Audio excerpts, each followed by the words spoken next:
Don't react. Your sister is filming you. My husband texted me at my father's memorial service. I kept smiling, scanned the room, then replied with a single code word, Raven. 10 seconds later, his entire SEAL team, dressed as guests, stood up. What happened next made her regret everything.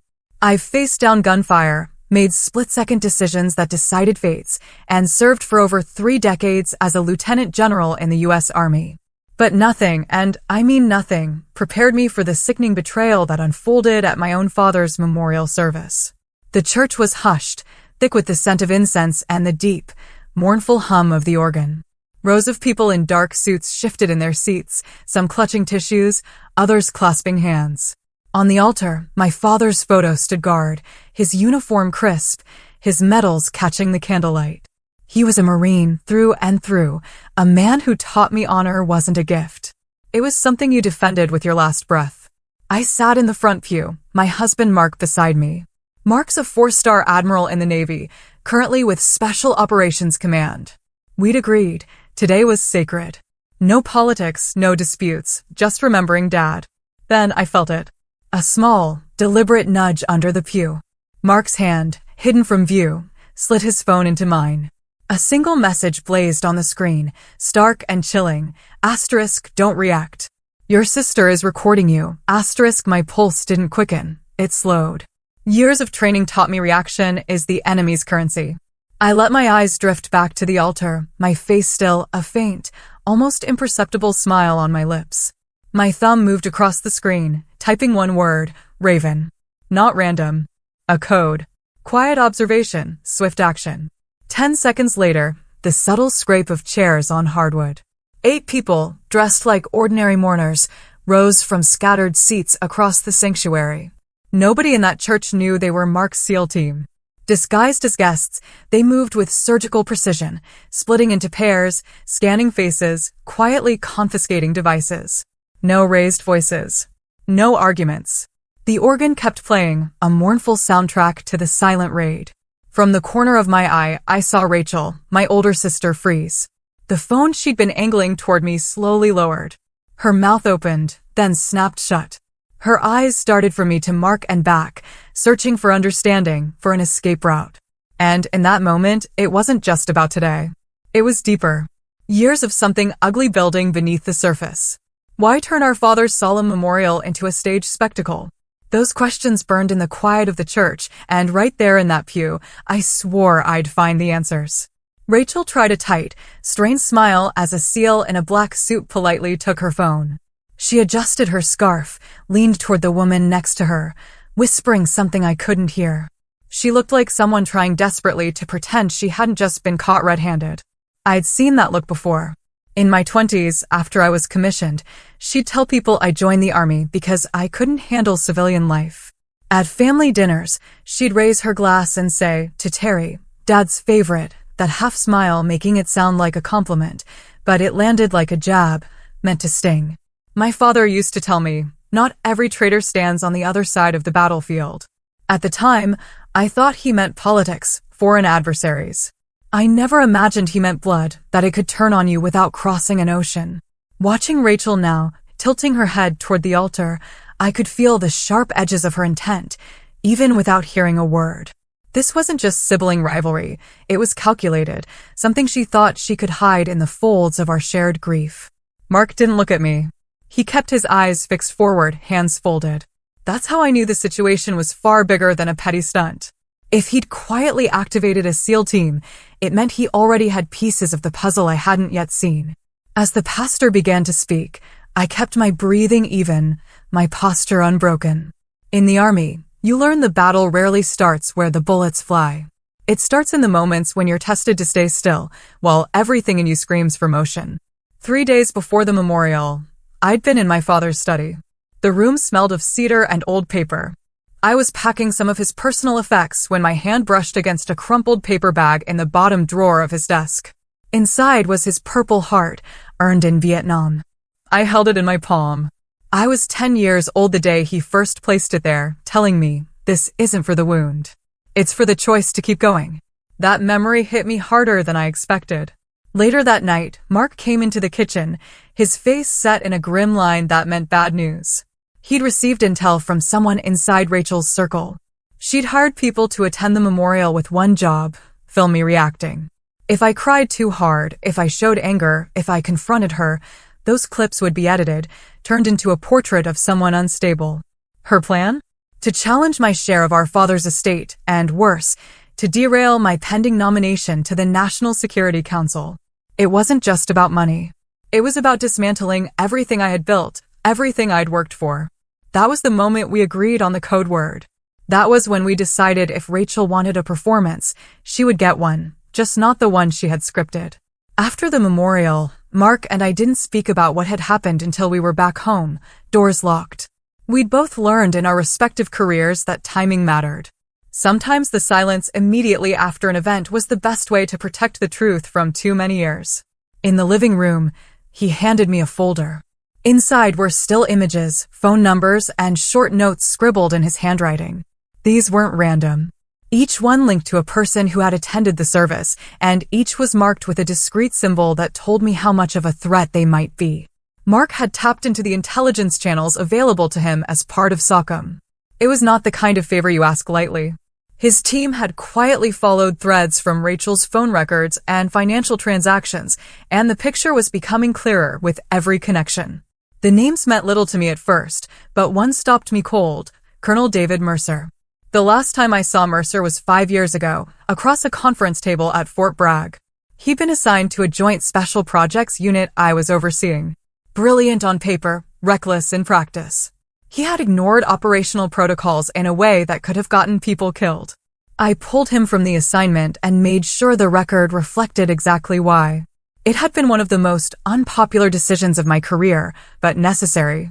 Now, his name sat in a file connected to my sister, not as a distant acquaintance, but as a business partner in a consultancy Rachel had formed 2 years ago. I set the file down and took a slow breath. In the Army, we are trained to see the battlefield not just as it is, but as it will be. I could already see the shape of this one forming. Rachel hadn't simply hired strangers to record me. She had aligned herself with someone who had a reason to want me discredited, someone who understood how to play a long game and use perception as a weapon. Mark studied my face. "I know you want to go to her," he said, his voice quiet. "But that's exactly what they expect." He was right. The instinct to confront was strong, almost overwhelming. In the military, decisive action is drilled into us, but this was not a mission with a defined theater and clear objectives. This was personal warfare, which made it far more dangerous. Every move I made would be scrutinized. Every reaction potentially fed into whatever narrative they were building. I told him I wanted more than names. I wanted patterns. People leave trails when they think they're clever. Meetings in the same location. Payments through layered accounts. Conversations that sound casual until you know the context. Over the next week, Mark's contacts fed us pieces. One showed Mercer and Rachel meeting in a corner booth at a restaurant near the courthouse. Another traced a payment from Rachel's account to a shell company, then to a private investigator who specialized in emotional surveillance. I kept all of it organized in a binder on my desk, each page a map of their miscalculations. I refused to let anger lead. Anger made noise, and noise made mistakes. My father used to tell me that you didn't win battles by shouting across the field. You won by making sure the other side never saw you coming. At night, I would flip through the binder, tracing lines between names, places, and dates. Every connection was another knot in the net I would eventually close around them. And every time I saw Mercer's name, I reminded myself that revenge was not the goal. The goal was to make sure they could never touch my career, my family, or my father's honor again. The pieces were falling into place. All I needed was patience and the certainty that in the end, the truth would not just come out. It would stand so plainly in the open that even Rachel would have to face it. 2 days after the memorial, I drove to Rachel's house with a casserole. It was the kind of gesture our father would have insisted on. I rang the bell and set my shoulders. I had no intention of arguing. The visit would be brief and watchful. Rachel wasn't home. Her daughter, Lily, opened the door with a quick, bright smile. She was 9 and earnest. The babysitter called from the kitchen that Rachel had stepped out. She waved me in and returned to a sink of dishes. Lily tugged my sleeve. "Aunt Terry, come see what I made." She led me to the dining table where paper crowns lay in a row. One was purple with silver stars. Purple always brings my father to mind. I placed it on her head. Regal, I said. She laughed and spun. We colored quietly. Lily drew a medal that looked like an oval with a ribbon. She shaded it purple. Is this Grandpa's heart medal? She asked, her voice soft. The one for being brave and hurt at the same time? Yes, I said. It is called a Purple Heart. She nodded, then tilted her head the way children do when they repeat cargo too heavy for them. Mom says you are going to sell all of Grandpa's medals. She said it the way a child asks about ice cream after dinner. Heat rose in my chest. Not rage, something heavier, colder. I set the marker down. The room clicked into high focus. The hum of the refrigerator, the clink of a spoon. Lily's small breath, waiting for my answer. Weaponized innocence does not arrive with sirens. It arrives with wide eyes and open questions. I crouched so we were eye level. Sweetheart, I said, keeping my tone even. Medals are not things I sell. They are things I protect. Your grandpa gave his country more than most people will ever understand. Those medals belong to the story of who he was. She frowned. Then why would Mom say that? Sometimes grown-ups speak from hurt, I said. Sometimes they are mistaken. I did not add that sometimes grown-ups use children to deliver cuts that leave bigger scars. Lily traced the purple medal with her finger. Can you show me the real one sometime? Yes, I said. I can show you. And I can tell you how he earned it. The babysitter called that Rachel had texted. She would be back in 10 minutes. I helped Lily glue a ribbon to the paper medal. It felt like a promise. When I left, I did not slam doors or call Mark. I put the empty pan on the passenger seat and sat with my hands on the wheel. The insult was specific. It did not bruise only my pride. It struck at my father's honor. I could taste metal at the back of my tongue. On the drive home, I called an archivist at the Army Heritage and Education Center. I arranged temporary custody paperwork so the medals could be cataloged, photographed, and stored in a climate-controlled vault. If Rachel wanted the story to be that I would sell them, the record would say otherwise. Facts are calmer than rumors. They endure. Back at my desk, I opened the binder and drew a line between Rachel's name and Mercer's. I added a note in red ink. Asterisk leverage through the child. Narrative contamination. Asterisk I breathed in for 4 counts and out for 6. I would not let them draft Lily into their war. I would not let them turn a child into a weapon against her own history. Ever. The family meeting was held at my uncle's house under the flimsy pretense of discussing memorial donations. The living room smelled of coffee and furniture polish, the kind of comforting scent that, today, felt like a stage set for something else entirely. Rachel sat across from me, legs crossed, a porcelain cup balanced in her hand. She waited until the room quieted, until all eyes could swing her way, and then she smiled. The kind of smile that wasn't about joy. You know, she said lightly, her voice dripping with false casualness, Terry's always been great at ordering soldiers around, but in real life, outside the army, I'm not sure she'd know what to do with herself. It was a simple sentence dressed as a joke, but I felt the cold shift in the air. A couple of cousins chuckled nervously. My aunt looked down at her lap. The words were meant to land and stay, to plant a seed that would grow in the minds of everyone present. I set my coffee down without a sound. My posture didn't change, but I let my eyes meet Mark's across the room, his jaw tightened just enough for me to see. And in that silent exchange, we both understood. This was not an isolated remark. This was the opening volley in something bigger. I could have responded. Years of command had taught me how to cut through subtext with precision, but battles chosen in anger are rarely won in strategy. Instead, I let the silence do its work. People remember who stayed calm when provoked. They also remember who threw the first stone. Rachel turned her head toward another relative as if the comment had been a passing thought already forgotten. But I caught the quick glance she shot me from the corner of her eye. She was checking for damage. I gave her none. The meeting moved on to donation logistics, numbers, and bank accounts, but I was no longer listening. In my mind, I added another line to the binder at home, asterisk public undermining attempt. Witness count, 12, asterisk Mark's gaze stayed steady on me until the meeting ended. No words passed between us on the drive home. We didn't need them. The war had already started. It simply hadn't been announced yet. The day after the family meeting, Mark slid an unmarked envelope across the kitchen counter. He didn't speak until I had broken the seal and pulled out a small flash drive. "This came in last night," he said, his voice flat. One of the seals embedded at the memorial picked it up without drawing attention. I had it decrypted before breakfast. I walked to my study, closed the door, and plugged the drive into my laptop. The file list was short. One audio file, timestamped 2 hours before the memorial service started. My fingers hovered over the trackpad for a moment before I clicked play. The sound was muffled at first. A clink of silverware, low voices in the background, the kind of ambient noise you'd hear in a hotel lounge. Then a voice I knew better than my own rose above the rest. Rachel's. "Just get the moment," she was saying, her tone flat, businesslike. "I don't care if she's crying or snapping at someone. Just get the moment she loses control." There was a pause, then the faint sound of money sliding across a table. A male voice, unfamiliar, answered. "Understood. One clean shot is all it takes." Rachel's voice again, sharper this time. "Exactly. People don't remember the whole story. They remember the image you give them. I want them to see her as unstable. The rest will take care of itself." I stopped the playback and leaned back in my chair. The air in the room felt heavier, as if the walls had moved closer. I replayed the clip, this time with my eyes closed. I wanted every inflection burned into my memory, every pause mapped.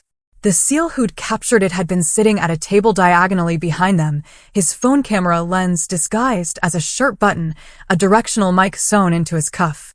The quality was pristine. The conversation was damning. Mark had been right. This wasn't improvised malice. Rachel had planned the attack carefully enough to hire someone with surveillance skills. It wasn't just about the memorial or the estate. This was about building a narrative she could wield in every circle we shared, family, professional, public. I pulled out my binder and added a new tab, Direct Transactions. I printed the transcript, noting the timestamp, location, and voice IDs. Every detail would matter later, not just for court, but for the court of public opinion. Still, part of me hesitated. Hearing her voice stripped away the thin hope I'd been carrying, that this was a misunderstanding, that grief had twisted her judgment only for a moment. No, this was calculated. Deliberate. She had chosen her weapon, and it was me. I sent a secure copy of the file to our attorney with the subject line, Category A Evidence, Immediate Review. Then I encrypted the original, stored it in a separate cloud account Rachel could never access, and physically locked the drive in my safe. When I stepped back into the kitchen, Mark was leaning against the counter, arms folded. "She's not just playing dirty," I said. "She's trying to rewrite who I am." He nodded once. "Then we'll make sure her version never makes it past her lips."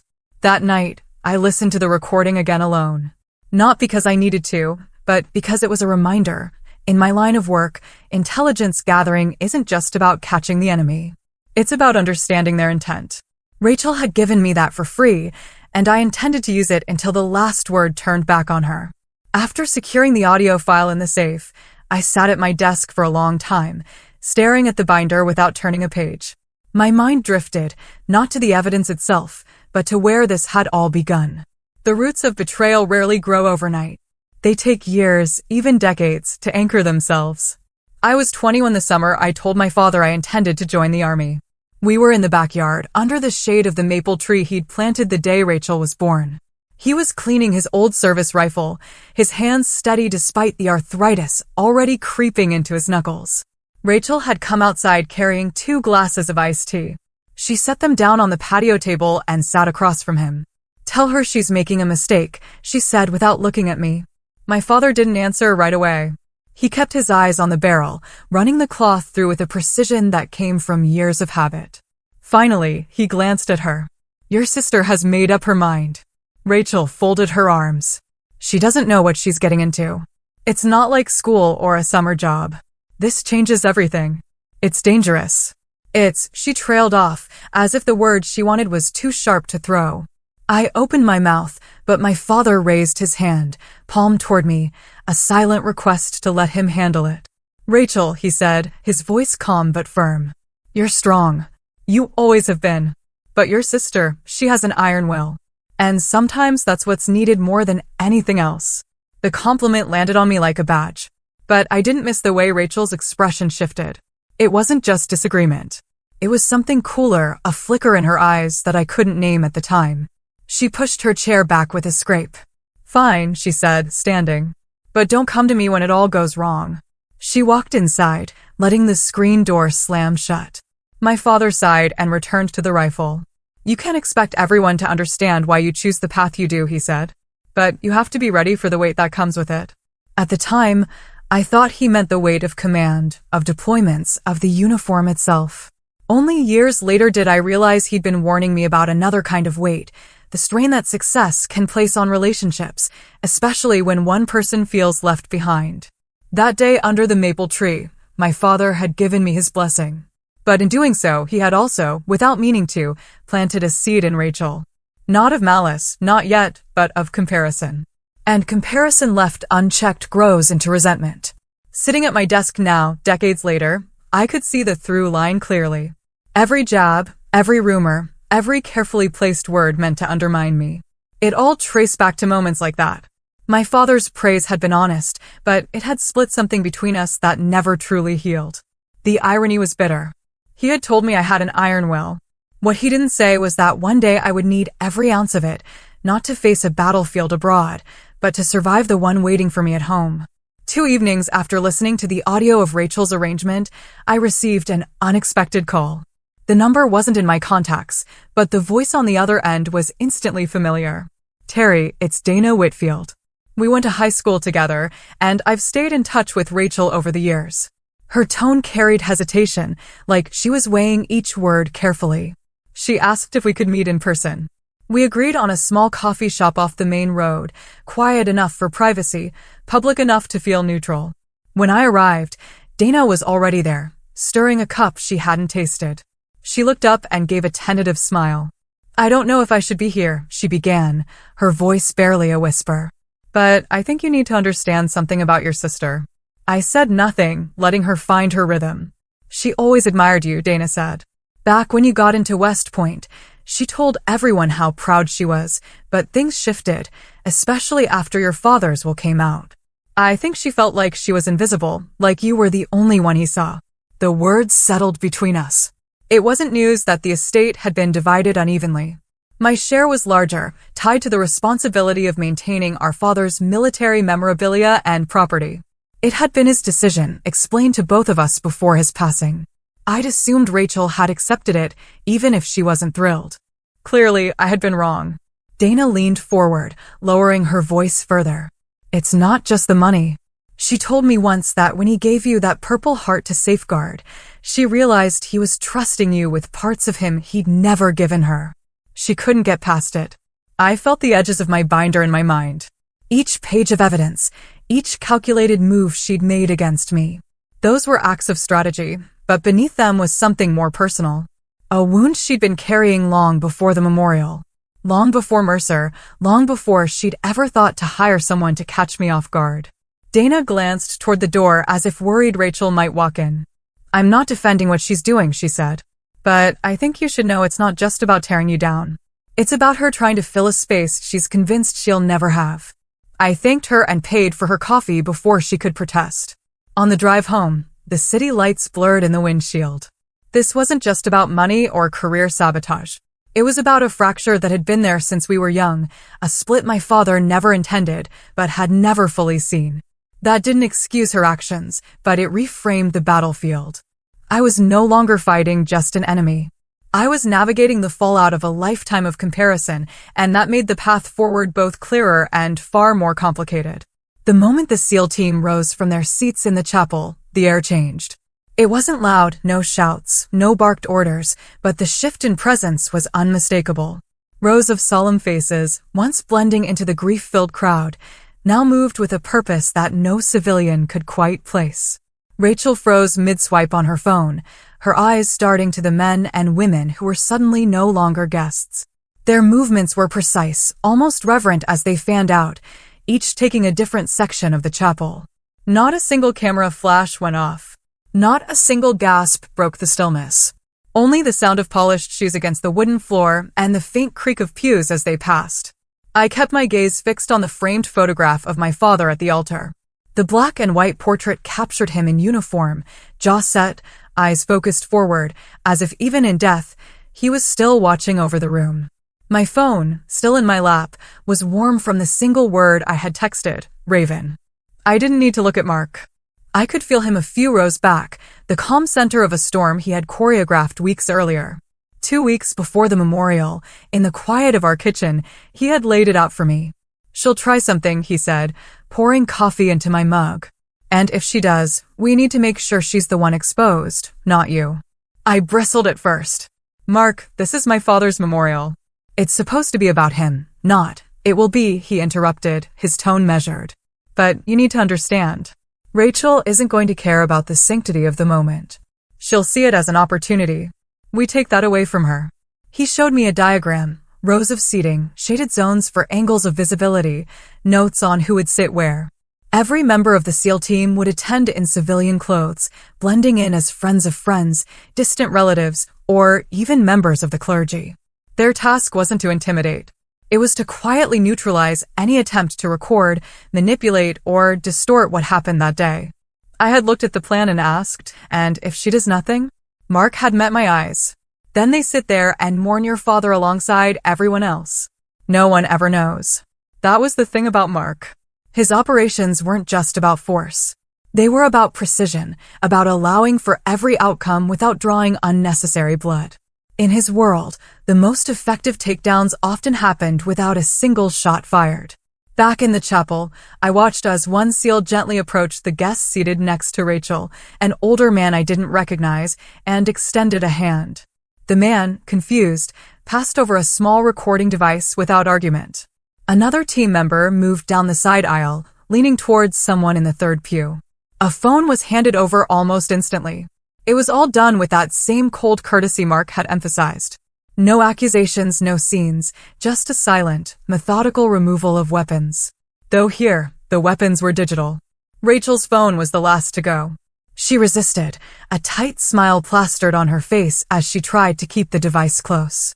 But the woman who took it, a SEAL with short blonde hair and a black blazer, was relentless in her calm. She whispered something I couldn't hear, and Rachel's hands slowly opened. From my seat, I caught Rachel's eyes. They were wide, searching, her mouth slightly open. For a fraction of a second, I thought I saw the flicker of a memory. Maybe of another time she'd been outmaneuvered. Maybe of the maple tree conversation with our father years ago. I didn't give her more than a glance. My attention returned to the altar, to the folded flag resting in the center. The mission was underway, and for now, my role was simple: to sit still, say nothing, and let the silence do its work. The chapel had not yet settled when the murmurs began. At first, they were whispers, a rustle of confusion at the sight of strangers collecting devices, the subtle shifting of bodies as people tried to piece together what had just happened. But then the whispers sharpened into voices. And those voices carried. An older cousin, one I hadn't seen in years, stood from the back row, his face red with indignation. Terry, what on earth was that? His voice cracked through the quiet like a splintering board. This is your father's memorial, not some military stunt. Others joined in, though softer, their words layered with accusation, disrespectful, completely unnecessary. She's turning this into a spectacle. I stayed seated, my back straight, my eyes still on the photograph at the altar. I let their words wash over me like rain against a window, present but not penetrating. Finally, I turned my head, meeting my cousin's glare with the calm precision I'd been trained to wield. It wasn't me who made a scene, I said, my voice even, every syllable clear. It was the truth. And the truth stood up on its own. The sentence hung there, suspended in the air. A woman in the third row, my aunt, Rachel's godmother, shifted in her seat. Terry, you could have handled this another time, she said gently, though her eyes carried the weight of judgment. Your father would have wanted peace today. Peace. The word pressed against me like a cold hand. My father had spent his life in service to a country where peace was often a delicate illusion, earned, defended, and protected through the quiet work of people who never got credit. He taught me that peace wasn't the absence of conflict. It was the result of handling conflict before it could fester. I took a slow breath. My father wanted the truth honored, I replied. And if that meant revealing what was being done here in his name, then today is exactly the right day. The reactions split the room. Some nodded, their expressions hardening with understanding. Others shook their heads, their lips pressed thin, unwilling to accept that the sanctity of the service had already been compromised long before the SEAL team moved. Rachel sat frozen, her hands folded tightly in her lap, eyes locked on me. She didn't speak, not yet, but I could feel the heat of her fury from across the aisle. Could almost hear the silent accusations forming in her mind. From the corner of my vision, I caught sight of Mark. He remained in his seat, still as stone, his gaze flicking between me and the growing pockets of dissent. He knew, as I did, that once a truth is shown, people will react in one of two ways. They'll either cling to the comfort of what they believed before, or they'll step into the discomfort of seeing things as they are. Neither reaction is wrong, but both come with consequences. I faced forward again, my focus returning to the folded flag at the altar. My father had carried that flag into 2 combat zones and brought it home untouched. Today, it felt heavier than any weapon I had ever held. The murmurs didn't stop. If anything, they deepened, creating 2 distinct undercurrents in the room. One of quiet support, the other of simmering disapproval. And as I sat there, hands folded, posture unshaken, I knew this wasn't just a single battle in a family feud. This was the opening line of a war that had been building for years. And today, the front line had moved into full view. Rachel stood slowly, smoothing the skirt of her black dress as if the fabric itself were the only thing worth straightening. The room quieted, watching her like they were expecting an apology, or at least a parting shot. But she said nothing. She walked toward the aisle, her heels clicking against the polished wooden floor, measured, deliberate, like every step was part of a performance she knew the audience would remember. When she passed me, she didn't look down or away. Her eyes locked on mine, holding there just long enough for me to see it clearly. Not fear, not shame, but challenge. It wasn't the kind of challenge you could diffuse with words. It was the kind you had to answer one way or another. I kept my face still, my breathing steady, the way I'd been trained in interrogation rooms when someone was trying to push me into a mistake. Mark didn't move beside me, but I felt the subtle shift in his posture, like he just marked the moment in his mental timeline of this war. Rachel reached the chapel doors, opened them without a glance back, and stepped into the cold afternoon light. There was no slam, no dramatic exit, just the quiet click of the door settling back into place. But that sound carried more weight than a shouted threat.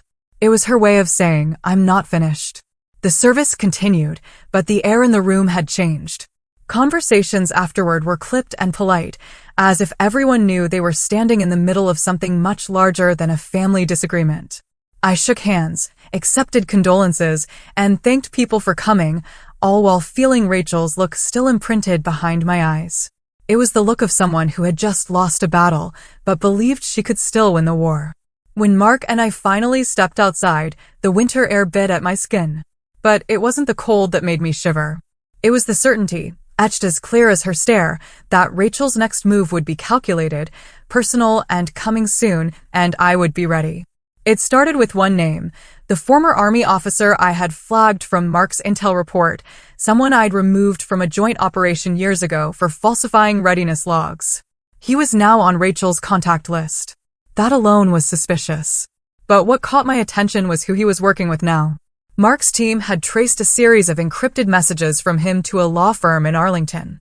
At first glance, it looked like a standard mid-tier practice, the kind you'd see in any downtown building with beige walls and polite receptionists. But the deeper we dug, the more it reeked of something else entirely. These lawyers weren't just in courtrooms. They were in archives, HR offices, and digital record systems. Their specialty wasn't defending clients. It was dismantling people. They built careers out of planting doubts in the credibility of political rivals, corporate leaders, and military officers. The pattern was always the same. First, they'd dig up something small and true, an offhand remark, a minor procedural error. Then, they'd inflate it, wrap it in manufactured context, and feed it to the right people until the damage was irreversible. If they couldn't find anything, they'd quietly create it, altered documents, anonymous complaints, whispers to the press. And now they were working with my sister. It clicked. The recording stunt at my father's memorial wasn't random. It was an opening shot. The real objective was far bigger. If they could get footage of me losing control in public, They could frame it as instability, leak it to the right channels, and let the rumor mill erode my standing in the army. That would do more than wound my career. It would strip my security clearance, dismantle years of operational trust, and make me radioactive to every future assignment. Rachel wasn't just trying to embarrass me. She was trying to erase me. I sat at the dining table that night with the files spread out before me, names, timelines, connections drawn in ink. Mark stood at the counter, his arms folded, watching me think. "They've been doing this for a long time," I said finally. "And they're good at it," he replied, "which means we can't just react. We have to own the timing." I thought about my father's words years ago. Not every enemy wears a uniform. Looking at the web of connections, I realized this wasn't just Rachel's fight anymore. She had plugged herself into something that had dismantled far stronger people than me. But what she didn't understand was that I'd spent my career operating in the shadows, learning how networks fall apart when you pull the right thread. The problem was, the right thread might also be family.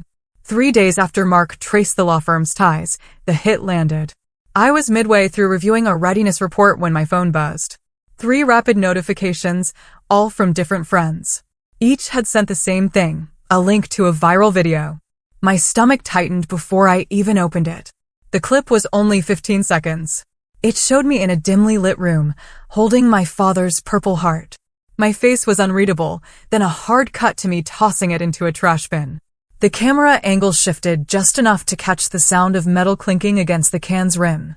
The audio was muffled, but over it came my voice, clear enough to make anyone believe. It's just a piece of metal.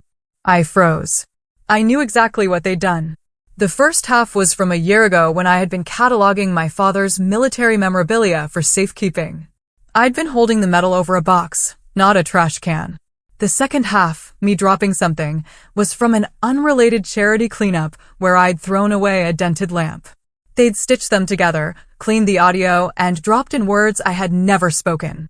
By the time I reached the end of the clip, the view count was already climbing, 20,000, then 22,000. The hashtags told me everything about how it was spreading. Hashtag her disrespect, hashtag hack, hashtag stolen valor, hashtag loss, hashtag disgrace. I called Mark. He had already seen it. "It's staged," I said, forcing my voice to stay level. "Of course it is," he replied. "But that's not the point. The point is they've chosen the battlefield." And they had. The comment section was a war zone. Some called for my resignation, others defended me, insisting it was a smear. Old acquaintances chimed in, some with support, others with thinly veiled judgment. My inbox filled with journalists requesting statements, military blogs posting think pieces about the decay of honor and leadership. The speed of it wasn't natural. Mark's cyber team confirmed the clip had been seeded by accounts tied back to the same law firm in Arlington. The network was amplifying it with bot traffic to make it trend. I sat back in my chair reading the comments, my pulse steady, but my jaw tight. This wasn't just an attack on me. It was an attack on my father's memory. They had weaponized not only his metal, but the values it represented. For a moment, the temptation to fire back publicly burned hot in my chest. One statement, one clear explanation, and I could dismantle the lie. But then I remembered, these people weren't looking for truth. They were looking for spectacle. If I reacted now, they'd have exactly what they wanted. So instead, I closed the video. I took a breath. And I began planning what came next. Because if they wanted a battlefield, I'd make sure it was one I chose. That night, I stopped reading the comments and opened the binder instead. If they wanted a theater, I would choose the stage and the lighting. I called our attorney, then Mark.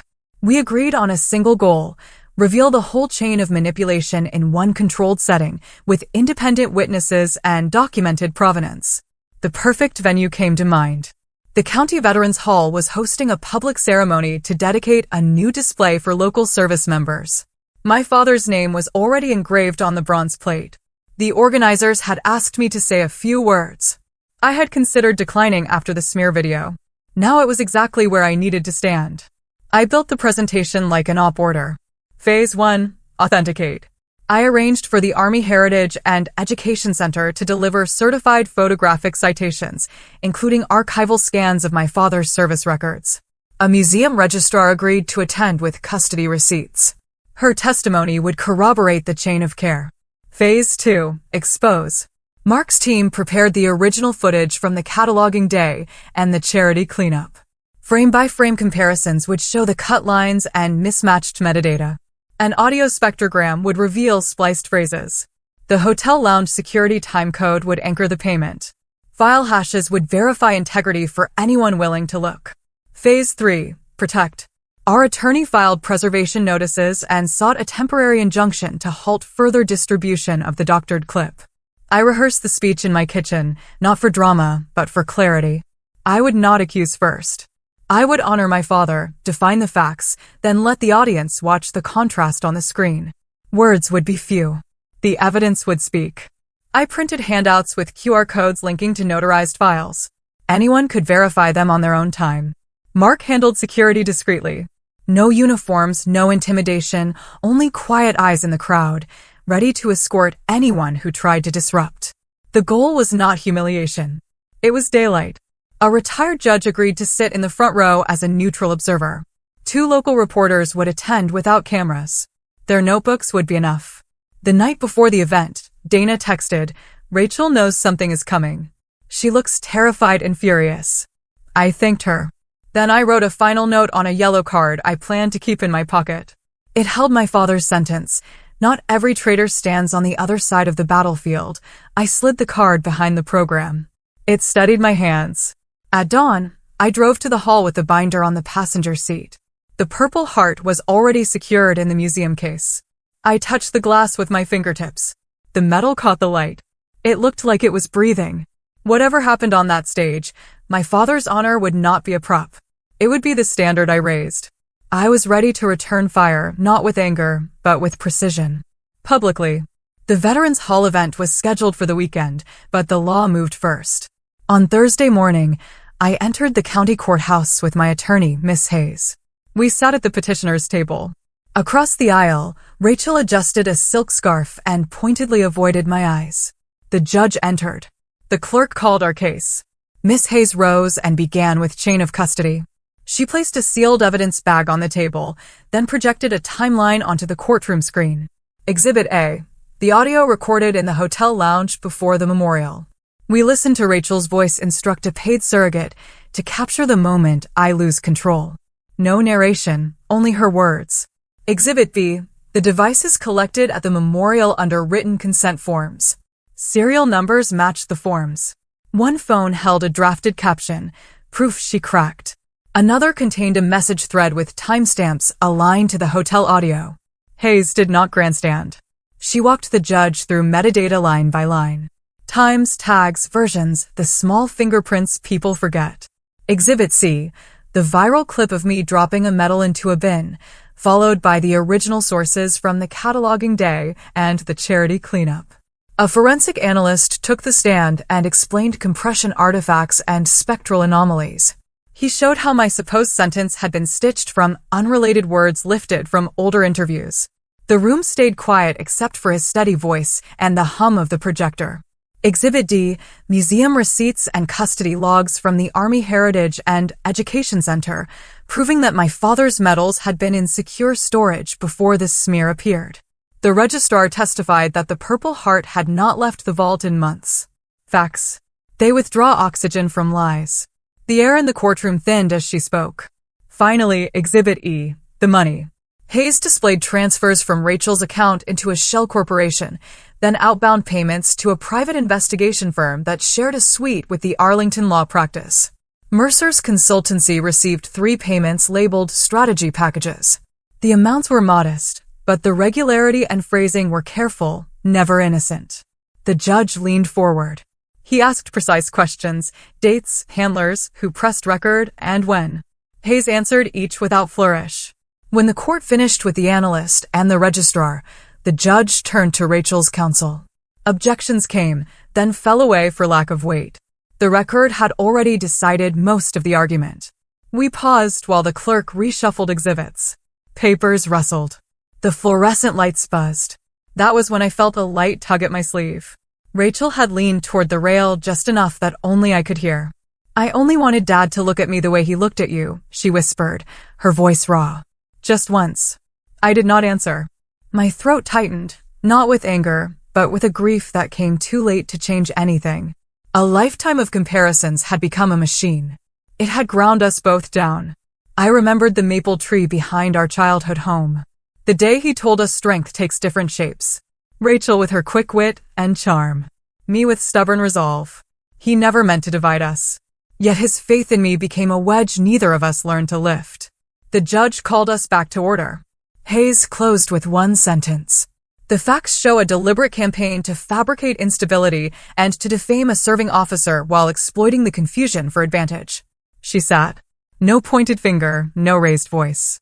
In the hallway, reporters waited near the elevators. I passed without comment. Rachel emerged a minute later, her attorney whispering into her ear. Our eyes met for a heartbeat. No victory in mine, and none in hers. Only the weight of a family that carried its quarrels into public because it could not resolve them at the kitchen table. The hearing ended without a ruling. The judge took the matter under advisement and set preservation and restraint orders for the afternoon. I sat on a wooden bench and placed my hand over my chest, where the Purple Heart would rest if I were my father. Asterisk honor is not a medal. It is a posture. Asterisk I kept it. 2 days after the hearing, the Veterans Hall filled with conversation and the clink of chairs. Flags lined the walls. A bronze plaque with my father's name waited under a velvet cover. I signed the program at the podium. My notes were short. The evidence would carry the weight. Mark kept to the back with 2 plainclothes security observers. The museum registrar sat in the front row, and a retired judge settled beside her, pen poised. I stepped to the microphone and let the room quiet on its own. I spoke first about service. I said a name is stitched to a uniform, but honor is stitched to a life. Then I invited the registrar to confirm custody of my father's medals. She described the vault, the logs, the handling rules. When she finished, I nodded to the AV tech. The screen lit with the hotel lounge still. I kept my voice minimal. This is a recording captured before the memorial service. The audio rolled. Rachel's voice carried clearly, get the moment. I want the second she loses control. A few people shifted in their seats. Another audience member stood and walked out, hands tight at his sides. I let the silence breathe. I did not comment. The next slide held 2 frames side by side. My hands over a storage box on the left, a dented lamp dropping into a trash can on the right. The analyst narrated calmly. He highlighted the mismatched metadata. He showed the compression seams around the metal. He played the spectrogram that revealed spliced words. When the side-by-side clip ran, the lie became visible without adjectives. Whispers gathered like wind through a stand of trees. A pair of veterans rose and left, heads low. Others leaned forward, reading the QR codes on the program. The notarized files opened and their faces changed as proofs loaded. I kept my shoulders square. My father taught me to let facts do the climbing. I spoke again, not to accuse, but to draw a line around what mattered. I said my father's Purple Heart was not a prop. It had been wounded into existence. It would never be used as a cudgel. I thanked the registrar and the analyst. Then I turned to the plaque and lifted the velvet cover. The metal caught the gymnasium lights. My father's name glowed. A man in a Korea War cap called out, "General, why not sue them tonight?" I answered plainly, the court is already in motion. Tonight is not for a victory lap. It is for setting the record straight. A woman near the aisle argued that family should stay private. I agreed, then said privacy was violated the moment a camera aimed to manufacture shame. Near the back, Dana stood, her eyes wide with understanding. She did not wave. She did not need to. I closed with one sentence. Honor is quiet until you force it to speak. Then it speaks like this. The room held still. Some faces were stern, some softened. A few remained skeptical. That is the cost of daylight. It cannot choose who squints. When it ended, I stepped down from the stage and placed my palm on the plaque. I felt steadier than I had in weeks. I heard shoes on the floor behind me. Not a rush, just measured steps. I did not turn. Whether they were leaving in protest or approaching with apologies did not change the fact that the evidence was public, preserved, and anchored to my father's name. The justice was not loud, but it was exact, and it was enough. After the ceremony, I waited in the quiet hall, collecting programs from the seats. My phone buzzed. Dana texted. Asterisk maybe she understood. Just too late. Asterisk, I asked what she meant. She wrote that Rachel sat in her car behind the building, silent. Dana asked me to meet her outside. In the lot, the air smelled like cold metal and pine. She stepped from her sedan with a small craft envelope and held it out. She gave me this, Dana said. She told me to bring it to you if you still wanted the truth more than a win. Inside was a flash drive and a folded note. The ink had softened in places as if touched by water. The handwriting was hers. I read it under the sodium lights. Asterisk, I hired them. Mercer convinced me shame could level a tilted field. I was wrong. I will tell the court I was wrong.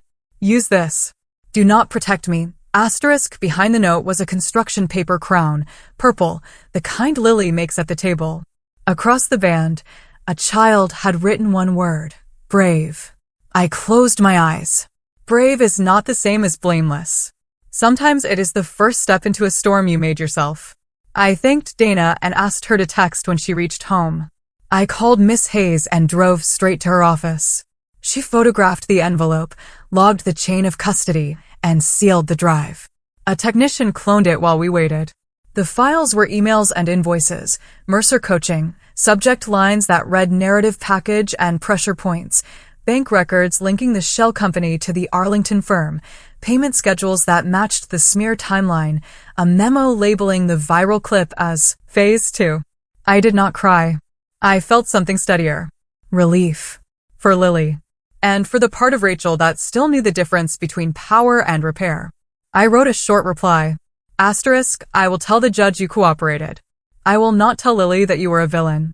I will let the record show what you did today. Asterisk, I did not send it. I slid it into the binder behind my father's yellow card. Driving home, the boulevard maples threw long bars of shade across the road. I thought of our backyard and the scrape of Rachel's chair the day she walked away from the table. Maybe tonight she moved it an inch. An inch is not absolution. It is a start. Starts matter. They do not erase harm. They change direction. My phone buzzed at a red light. Dana wrote, she is at home with Lily. They are making crowns. I typed back. Asterisk, tell her the museum will keep the medals safe. Tell her Lily can visit them. Asterisk, I erased the message and set the phone face down. Some words belong in a courtroom. Some words belong in the very quiet space between sisters who are not ready to speak, but might be willing to begin someday. The ruling came on a gray Monday, the kind of morning that carries neither celebration nor dread, only the firm weight of consequence. I sat at the petitioner's table with Miss Hayes, while the clerk shuffled papers and the judge adjusted his glasses. Rachel was across the aisle with counsel. Mercer sat 2 rows back. A representative from the Arlington firm occupied the end seat, expression blank.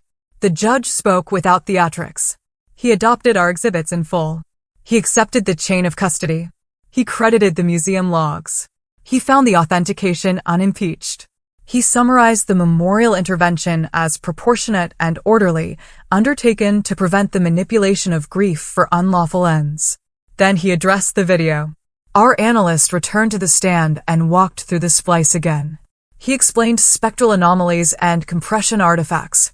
He traced mismatched timestamps and file hashes. The judge stated the point in a single sentence. The clip was manufactured to convey a false impression of contempt. The order followed in plain lines. A permanent injunction barred further publication of the doctored clip. A written retraction would be issued under the signatures of the individuals and entities that had seeded it. Monetary damages were awarded, but the amount meant less than the language that framed them.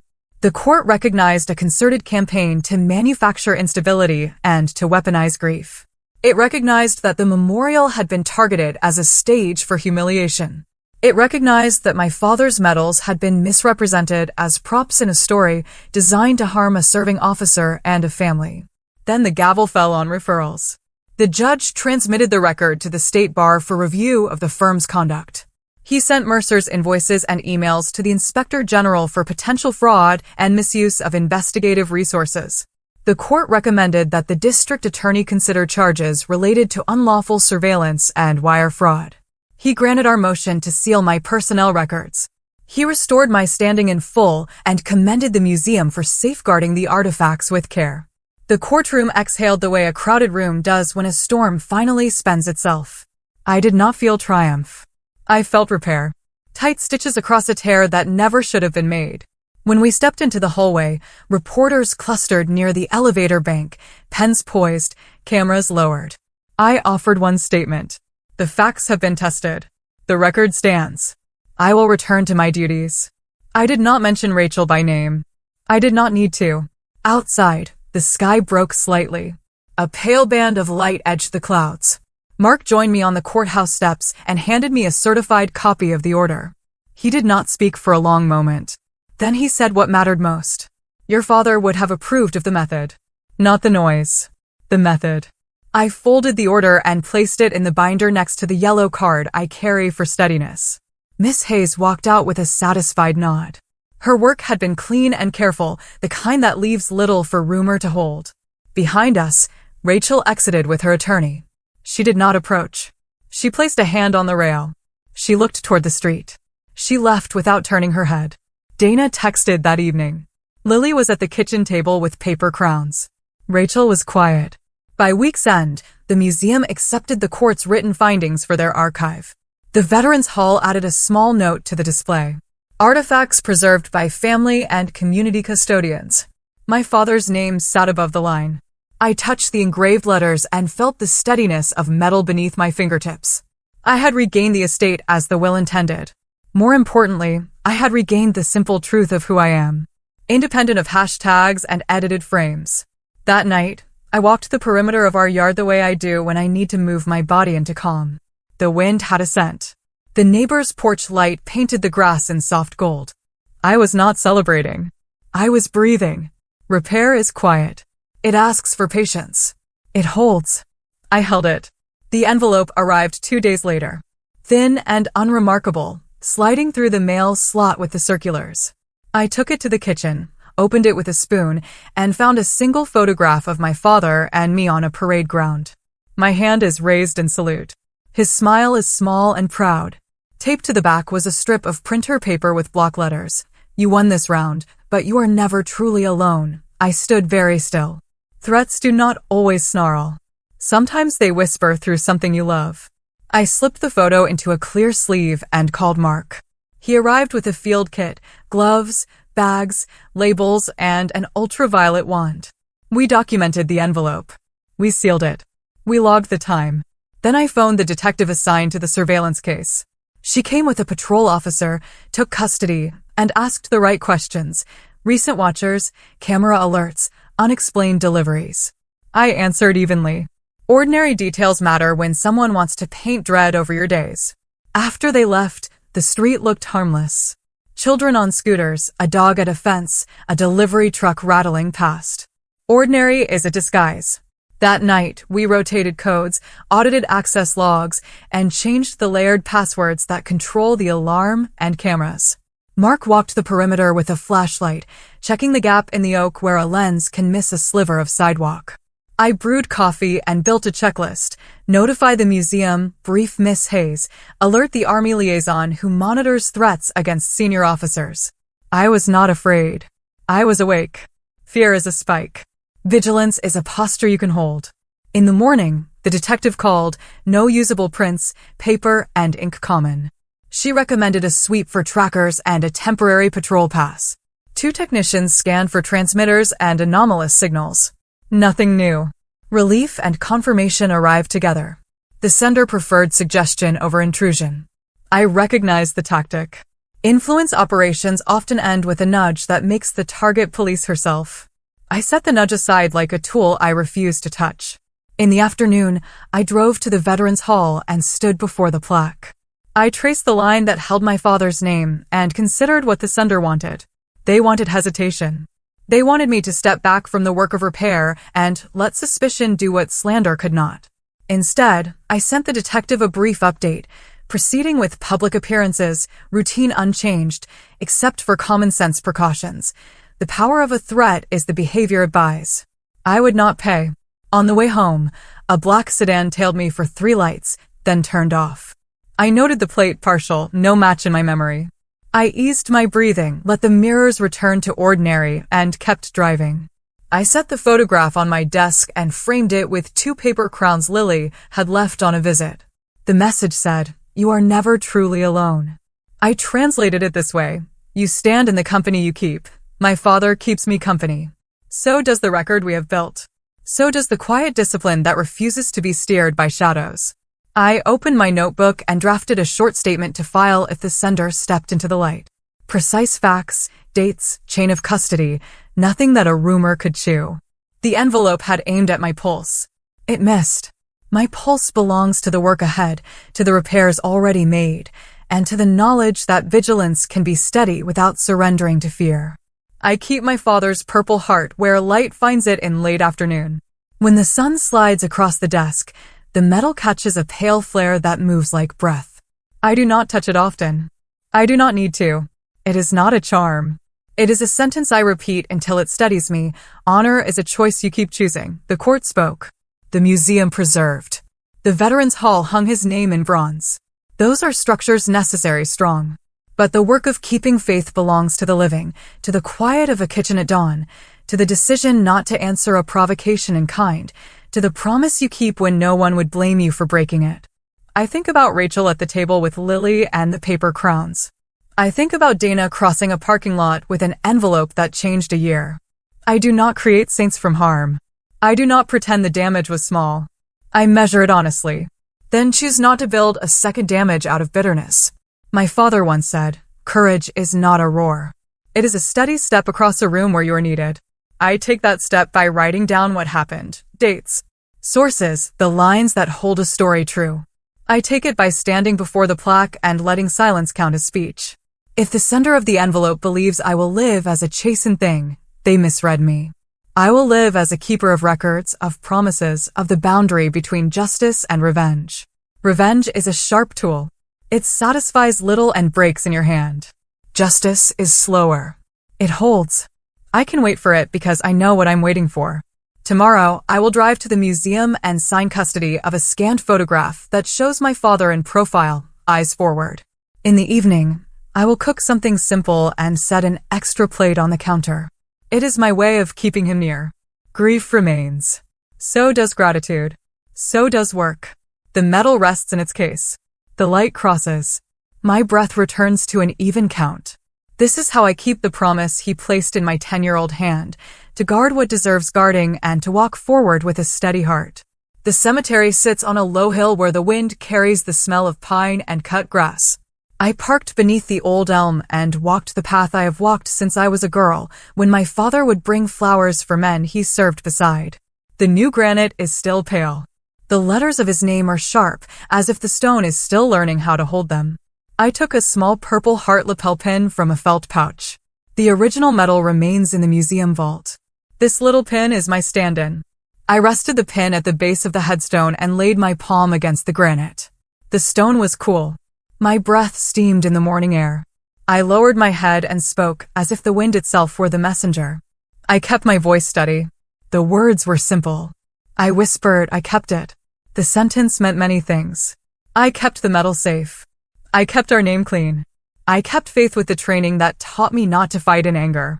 I kept the promise you placed in my hand when I was 10, and you said, courage is a choice you repeat. I stood that way for a long minute until the wind thinned and the sun cleared the clouds. A groundskeeper passed with a rake and nodded without intruding. 2 older veterans paused at a nearby plot. One lifted 2 fingers in a quiet salute. I returned the gesture and stayed where I was. Noise has traveled through our family like weather. Today, I wanted the opposite. Quiet that arrives and stays because someone invited it to remain. I told my father about the hearing, about the registrar from the museum who protected the chain of custody like a priest protects the chalice, about the judge who let facts do the speaking, about the veterans who watched the side-by-side comparisons and saw the seam where falsehood was stitched. I told him I felt relief rather than triumph, repair rather than victory, and that repair fits me better than celebration ever could. I also told him about Lily, about the paper crown she made with silver stars, about the way children repeat what they are given, about how I promised never to let her be used as a tool. I told him that Rachel sent an envelope that helped the court find the truth. I did not hide the harm she caused. I did not decorate it either. I set it next to the repair the way you set bandages next to scars. A small bouquet leaned against the headstone, gladiolus and rosemary. I tucked the felt pouch beneath the flowers and straightened the flag in its metal holder. The breeze lifted the edge and dropped it again. A small, faithful heartbeat. I breathed with it. 4 counts in, 6 counts out. The drill I use when a room needs my steadiness more than my voice. When I stepped back, I saw my boots in the dew. Dark ovals that would fade in an hour. The imprint comforted me. It meant I had been present. That I took responsibility for being present. That grief and duty can share the same ground without argument. I traced the letters of his name with my fingertip. Not enough to polish them, just enough to feel the groove. On the way to the car, the groundskeeper called after me, "Ma'am, the pin will be safe here." We keep our eyes on things. I thanked him and told him where the real metal lives, how the vault will outlast all of us, and how the story matters more than the metal itself. He smiled and said that stories are why people visit. Metal only gives their hands a place to rest. I understood. I looked once more at the headstone before driving away. The hill held its simple geometry. Rows of names, shared silence, a flag above them all. My father had taught me that honor is not noise. It is posture. The posture I choose today is steadiness. The words I carry away are still the same. I kept it. I did not drive straight home from the cemetery. I took the long way through the neighborhood where we grew up, past the maple that once shaded our backyard. The house belongs to another family now. I slowed the car and let the scene stand. A version of us once stood here still. Forgiveness is too large a word to lift in one day. I am not ready to forgive Rachel. That is not cruelty. It is accuracy. Still, I'm done carrying the heat that tried to burn my sleep. I will not let anger be the architect of my calendar. Justice has moved. Orders are written. The museum holds the logs. I can let go of the reflex to explain myself in every room. At home, I brewed tea and sat at the kitchen table. I wrote 2 columns, damage and repair. Under damage, I listed the smear, the hotel payment, the staged clip, the way Lily was used as a courier for a lie. Under repair, I listed the injunction, the retraction, the archive, the quiet truth that now walks on its own legs. The columns did not balance. They rarely do, but the second column had weight. It will keep growing if I feed it. I placed the page at the back of the binder and moved the binder to a shelf. I am not throwing away vigilance. I am refusing to worship it. There is a line between readiness and obsession. Soldiers learn it early. I thought of Rachel in her kitchen with Lily in the crowns. I can picture her hands cutting ribbon, her face tired. I am not responsible for her healing. I am responsible for my boundary. I will answer the court when it calls. I will answer Lily when she asks about her grandfather. I will not answer rumors. After tea, I walked the yard and checked the gate. The air smelled like rain, though the sky stayed clear. That scent reminds me that weather inside a person can differ from the sky above. I said a small prayer for the part of Rachel that brought the envelope. For the part that believed truth could still be chosen. I did not grant absolution. I granted room. Room is where growth happens. I called my therapist and extended our standing appointment.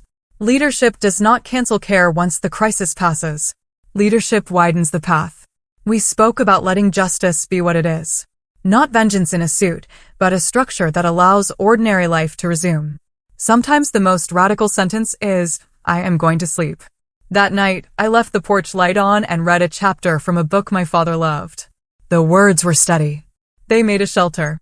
I set the book aside and wrote a letter I may never send. I told Rachel I would not oppose leniency if she keeps cooperating, that accountability and mercy can share a bench if the facts are honored. That Lily deserves parents who choose repair in public and in private. I sealed the letter and put it with the yellow card. Before bed, I stood at the window and watched the street. A neighbor carried groceries. A boy wheeled a bin to the curb. A dog chased a moth. Ordinary life does not ask for a speech. It asks for presence. I turned off the light and let the house rest. Justice will keep its own watch.